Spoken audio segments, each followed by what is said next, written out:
김건희 여사가 제22대 총선 공천에 개입했다는 증거가 나왔습니다. 그런데 검찰은 지난해 11월 이 사실을 확인해 놓고도 넉 달이 지나도록 김 여사에 대해 그 어떤 조사도 하지 않았습니다. 또한 국민의힘 역시 명태균 게이트가 터지기 1년 전인 2023년에 이미 김건희 공천 개입설과 대통령 여론조사 조작 의혹을 파악했지만 지금까지 쉬쉬하며 뭉개왔던 것으로 드러났습니다. 결국 여당과 검찰이 한 통속이 되어 명태균 게이트의 실체를 철저히 은폐하고 진상규명을 방해함으로써 내란 속의 윤석열의 12.3 비상계엄이라는 사상 최악의 친위 쿠데타를 초래하고 만 것입니다. 뉴스타파 보도에 따르면 창원지검은 작년 11월 10일 명태균의 제22대 총선 개입 정황 확인이라는 수사보고서를 작성했습니다. 이 보고서에 따르면 2024년 총선 공천 발표 시기인 2월 말 3월 초에 김건희 여사는 명태균은 물론 당시 국회의원이던 김영선과 숨가쁘게 연락을 주고받습니다.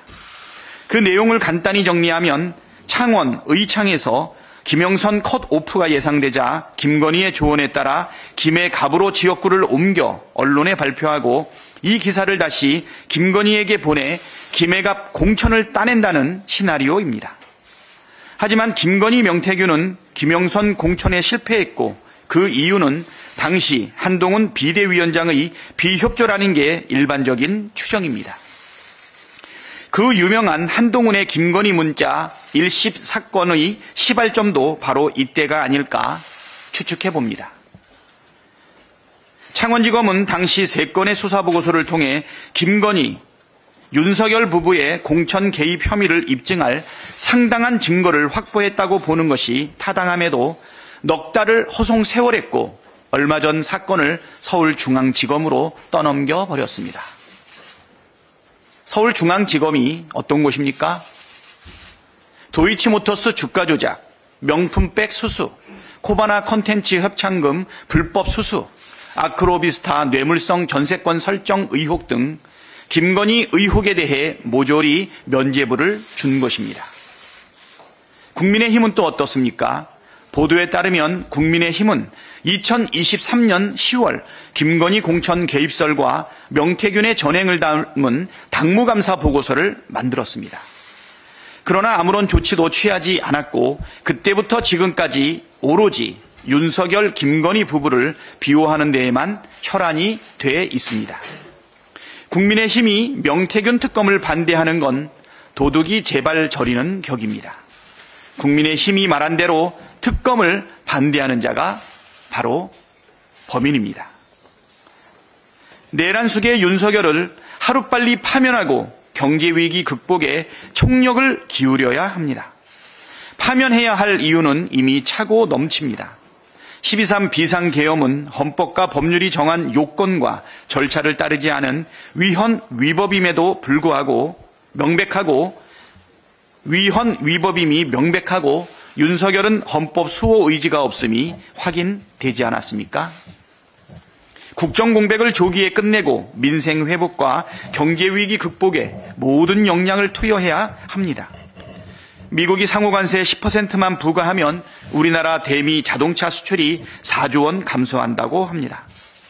취업률은 악화되고 실질 임금도 줄어 내수 침체가 이어지고 있습니다. 시시각각 급변하는 상황에 대처해야 할 때 황당한 궤변과 음모론이나 듣자고 귀중한 시간을 허비하는 것은 국익을 져야 하는 일입니다. 오늘 탄핵 심판 10차 변론이 마지막 변론이길 바랍니다. 이상입니다. 다음은 진성준 정책위 의장님의 발언이 있겠습니다. 예, 국회와 정부가 함께하는 국정협의회 첫 회의가 오늘 오후에 열립니다. 내란으로 인한 국정 혼란을 수습하고 민생 경제 회복에 나서야 합니다. 불확실성으로 흔들리는 대외 신인도를 관리할 메시지도 전달해야 하는 그런 자리입니다.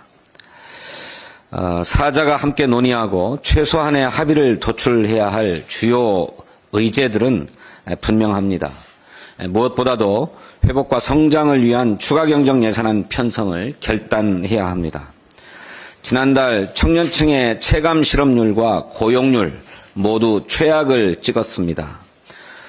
토소매업과 건설업 등 내수 산업의 부진한 여파로 작년 3분기 일자리가 통계 집계 이후 최대폭으로 줄었습니다. 소비 절벽에 고용 절벽까지 복합적인 경제 위기를 극복할 특단의 대책이 정말 시급합니다.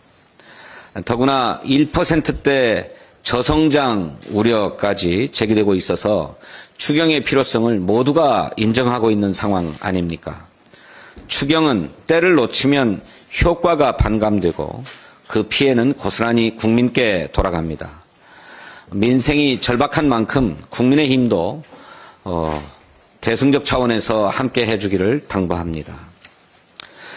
양당이 공감하는 시급한 민생 입법 과제들도 더는 미룰 수 없습니다.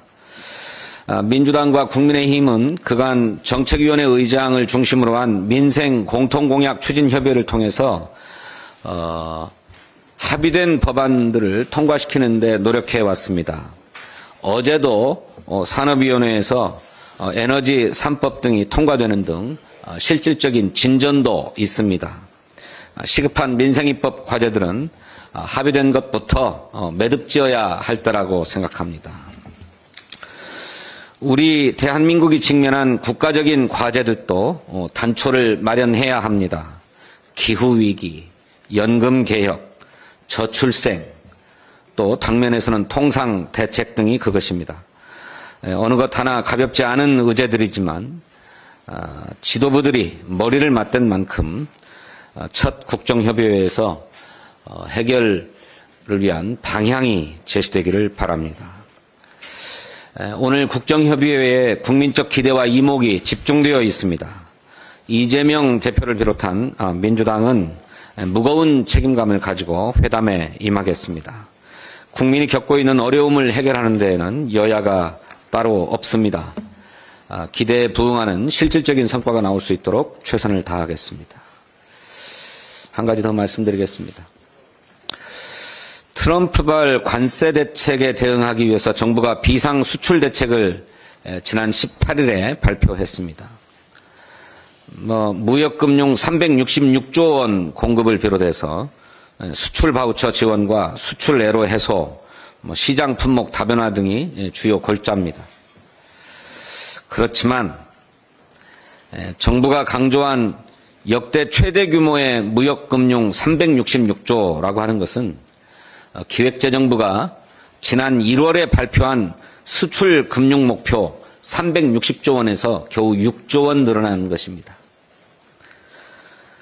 중소, 중견 무역보험 또한 과거에 밝혔던 공급 목표 100조 원 수준과 다르지 않습니다. 기존의 수출 지원책을 재구성하거나 예방보다는 사후 약방문식의 대책이 대부분입니다. 이런 대책들로 당면한 위기에 대응할 수 있을지 걱정스럽습니다. 당장 다음 달 12일부터 트럼프 행정부는 철강과 알루미늄에 대한 25% 관세 부과 조치를 시행키로 했습니다. 어제는 자동차와 반도체에도 관세 폭탄을 예고했습니다. 관세의 안전지대로 여겨져 왔던 제약, 바이오 산업도 마찬가지입니다.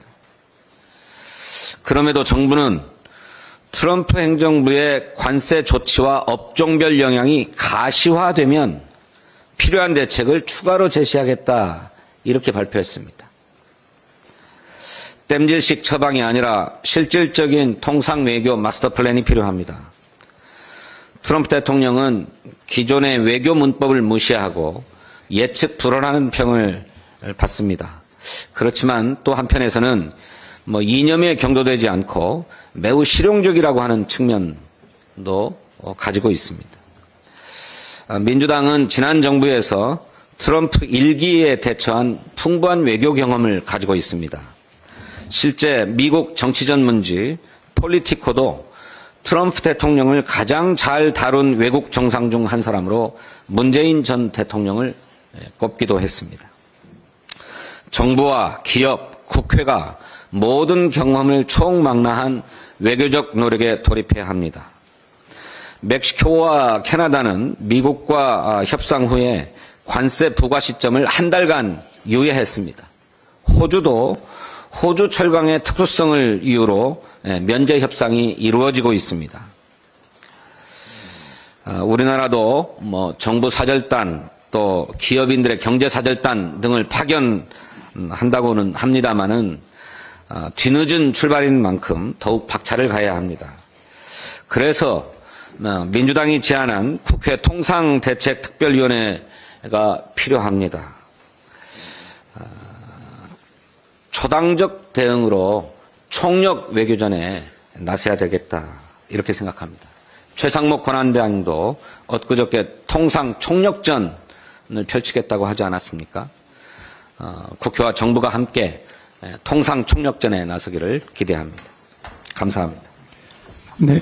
네, 다음 박성준 원내수석부대표의 발언이 있겠습니다. 국민의힘은 궤변과 거짓말로 대한민국을 망치고 있는 내란 수계를 언제까지 옹호할 생각입니까? 정신 차리기 바랍니다. 12월 3일 밤 간절한 마음으로 비상계엄을 해제했던 국민의힘 의원들에게 묻습니다.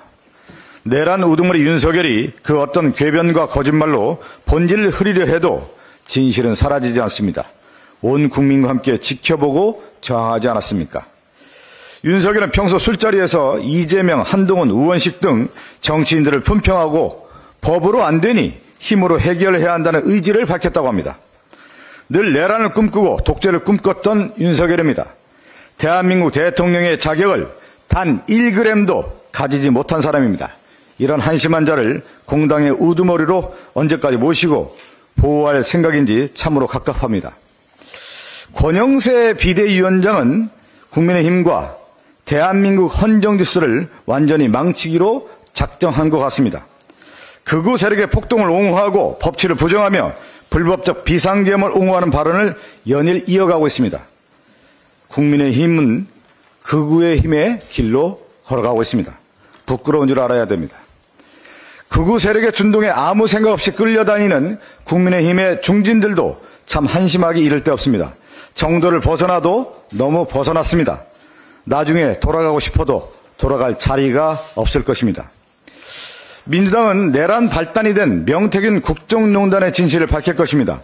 명태균 사건의 진상을 규명해야 윤석열이 비상계엄을 선포한 이유와 목적을 밝혀낼 수 있습니다. 정치 무대로 복귀한 한동훈 전 대표에게도 한 말씀 드립니다. 명태균 사건의 진상 규명에 동참해야 합니다. 명태균 사건이 모든 것의 시작이자 끝입니다. 명태균 국정농단의 진상규명을 거부하는 자는 국정농단에 개입한 자들입니다. 공천과 선거에 개입하며 국정을 농단했던 이들을 끊어내는 것이 국민의힘이 살 길일 것입니다. 내란 동조 세력, 국정농단 세력, 법치 부정 세력을 그만둔다면 국민의힘은 길을 완전히 잃어버리고 말 것입니다.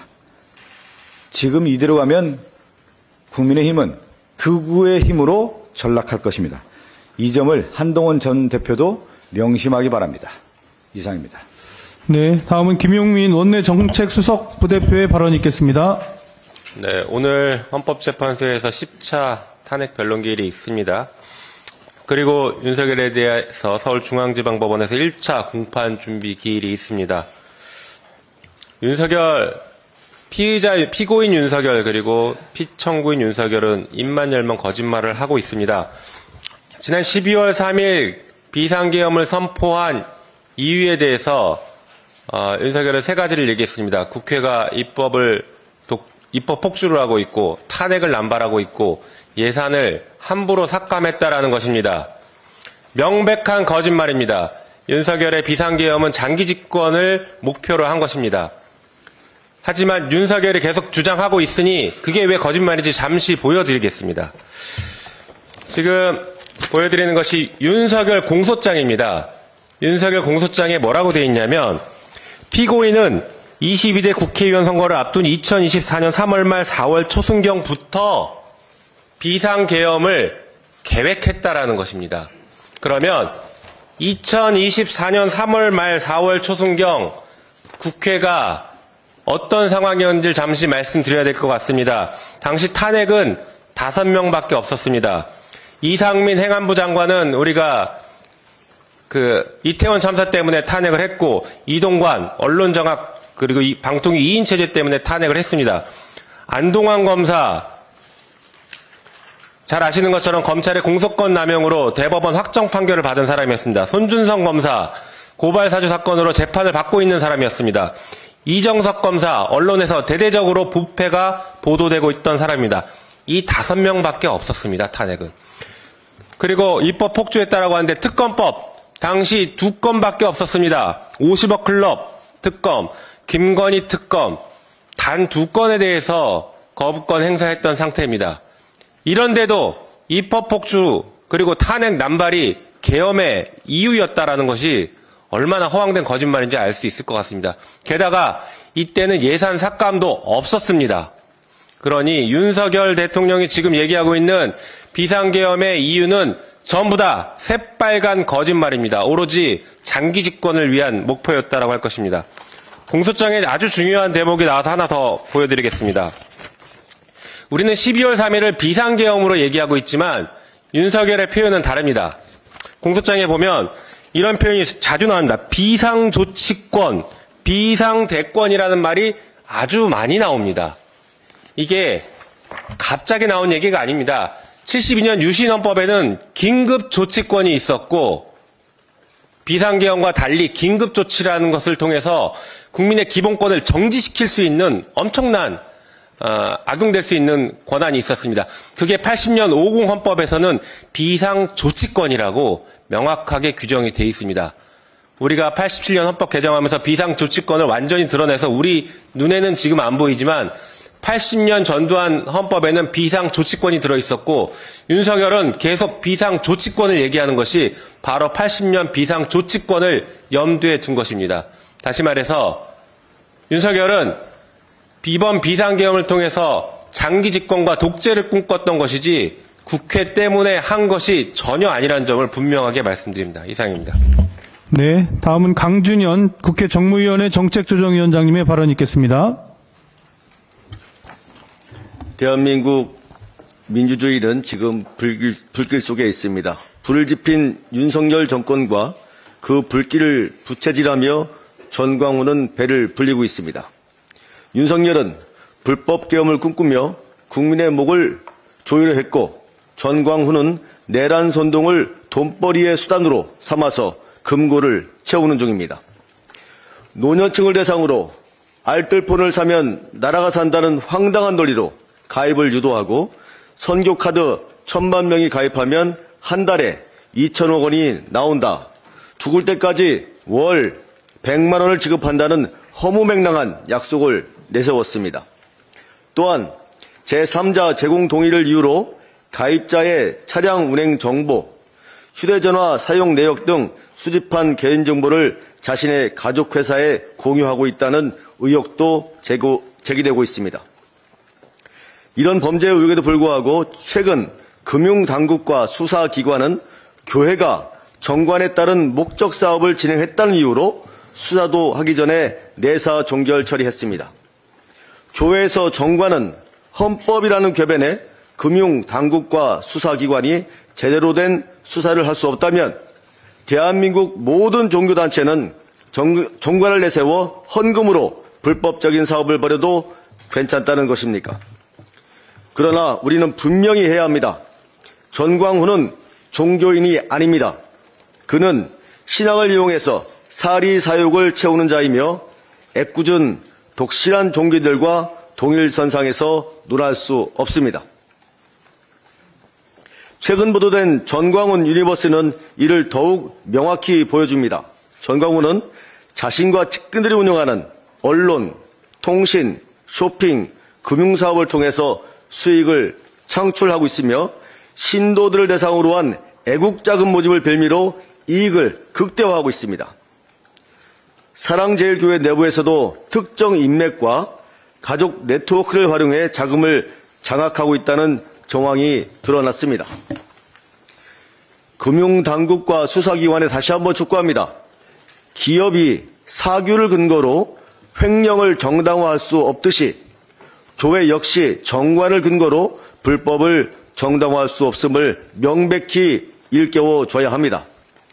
수백억 원이 헌금이 정치자금으로 전용되고 불법적으로 기업 운영에 사용된 정황은 없는지 종교를 방패 삼아 법망을 피해가려는 전광훈 일당을 더 이상 방치하지 말고 금융당국과 수사기관은 즉각 수사에 착수해서 법의 이름으로 이들의 불법 행위를 엄단하길 바랍니다. 이상입니다. 네, 다음은 강선우 보건복지위원회 정책조정위원장님의 발언이 있겠습니다. 오늘은 의료 대란 366일째 1년하고도 하루 되는 날입니다. 그간 정부가 운영한 의료대란 피해신고센터에는 총 5천여 건이 넘는 신고가 접수됐고 그중 구체적인 피해 사례는 총 931건이었습니다. 피해신고센터에 신고조차 하지 못한 죽음들과 피해들도 있겠지요. 접수된 사례들을 전수조사해 각각을 분석한 결과 암 환자 261건, 아동 57건, 임산부 10건으로 아픈 손가락이 더 아팠습니다. 몇몇 피해자께서 당시 상황에 대해 말씀해 주셨습니다. 신장암 4기 환자분은 제가 통사정을 했죠. 저는 죽습니다. 어쩔 수가 없어요. 딱 그냥 끊더라고요. 다시 또 연기가 되는 상황이 발생돼서 이렇게 죽는구나라는 생각까지 했다라고 말씀하셨습니다. 두개골 수술을 앞둔 희귀병을 앓고 있던 아이의 어머니는 아이가 뇌 손상이 올 수도 있는 병이거든요. 수술을 최대한 빨리 하는 게 가장 좋은 그런 병인데 수술 일주일 남겨놓고 취소 통보를 받았어요. 애가 아프니까 온 세상에 불이 다 꺼지더라고요. 어떻게 울부짖고 어떻게 살려달라고 해도 내가 하는 말 따위는 아무 힘이 없다. 엄청난 무력감을 겪어봤거든요. 라고 말씀하셨습니다. 결혼 이후 힘들게 임신을 했는데 수술이 어려워 결국 아이를 잃었다는 절규. 태어난 지 한 달밖에 안 된 신생아가 수술할 의사가 없어 등에 호수를 꽂고 있다는 호소. 자녀에게 간이식을 받기로 하고 입원까지 했는데 갑자기 퇴원 통보를 받았다는 분노. 접수된 피해 사례 한 건 한 건을 담은 엑셀 스프레드시트는 피해 사례 글자가 아닌 고통, 절규, 눈물, 억울함, 분함. 그야말로 아픔으로 가득가득합니다. 글자 그대로 생지옥입니다. 읽어나가는 것 자체가 고통스럽습니다. 지난 12월 민주당의 주도로 의료인력수급추계위원회 설치를 위한 법안이 연이어 발의됐습니다. 윤석열의 실패를 반면교사 삼아 과학적 근거를 갖고 필요한 의사인력 규모에 대해 독립성, 투명성, 전문성을 갖고 제대로 추계를 해보자는 취지입니다. 어디서 갑자기 뚝 떨어진 2천이 아니라 과학적 근거를 갖고 계획을 세워보자는 뜻이고 바로 그 계획을 세우는 기구의 법적 근거를 마련하는 일입니다. 작년 12월부터 법안 소위만 3번, 의료계 추천 인사가 과반을 차지한 공청회도 개최했습니다. 공개로 비공개로 만나고 또 만나고 대화하고 또 대화했습니다. 사용자 단체도 환자 단체도 소비자 단체도 학계 전문가도 모두 조속한 수급추계위 설치, 더는 미룰 수 없다고 입을 모읍니다. 내 엄마가 수술을 받지 못해 암이 전이되고 내 딸이, 내 아들이, 내 손주가 죽어가고 병들어가는데 관련 정책을, 입법을 미루자고 하는 국민이 계실까? 정부나 정치권의 인위적 미루기를 용서하실까? 정부에게 강력하게 촉구합니다. 이견을 더 좁히고 좁힌 가능한 최선의 대안을 2월 국회 중에 통과시킬 수 있도록 만들어 오십시오. 국회는 특정 직역단체의 이익이나 내부 정치에 휘둘리지 않겠습니다. 국민의 귀한 생명과 건강을 더는 잃지 않도록 국회가 해야 할 때에 해야 할 일을 다 할 수 있도록 최선을 다할 것입니다. 왜 정치를 하는지 끊임없이 질문하고 부끄럼 없이 대답할 수 있도록 하겠습니다. 국민의 생명과 건강 앞에 정치적 이익을 앞세우는 정당과 정치인이 있다면 국민께서 아주 아프게 그 책임을 물어주십시오. 이상입니다. 네, 그럼 이상으로 제30차 정책조정회를 모두 마치겠습니다. 감사합니다.